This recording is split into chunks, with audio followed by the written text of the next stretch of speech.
ও বা কথা কি হঠাৎ হৈছে যে ও দাদা কি কৰি আছ? এইটো 20 টকা এটা লাগিব তই এটা মাটি দি পেলাই তো ঠিক কৰি ল'ব পৰা নাই। বিশ্ব ভাল হ'ব শৰ্ট খাই পেলাই কি দৰকাৰ আছে? তো আছে তো চিনাকি আছে কোনটা আছে। বিশ্ব কামটো কামটো হৈছে কথাই নামাত পাৰ ন ও দাদু এই আছোন আমাৰ ঘৰত অলপ ৱেডিঙৰ কাম আছে, এই বৰ্ড বিলাক বেয়া হৈ আছে, আছোন এতিয়া আহিবা হা। আহিলা তুমি? অ দাদা আহকচোন এইখন বৰ্ডখন চাই দিয়কচোন কি হ'ল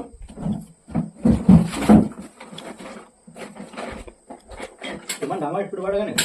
নাই নাজানোতো ঘৰত বিলাক কাম চাম কৰা অভ্যাস নাই 2 মিনিট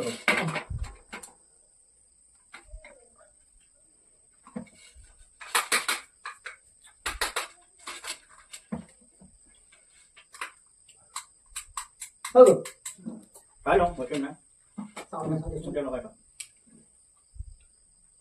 হ আহিলে চাহ হৈ গ'ল হৈ গ'ল তাকে মই ভাবিছোঁ ইমান কম বস্তুটো কৰা নাই আচ্ছা বিল কেনেকুৱা হ'ল আপোনাৰ 500 টকা হা 500 500 তোমাৰ কৈছিলা 20 টকা ভাল কৈছিলা নাই 20 টকা লাগে সৰু ইমান সৰু কামত চালা দাদা 500 টকা ঠিক আছে আপোনাৰ ফোন কৰি দিয়ক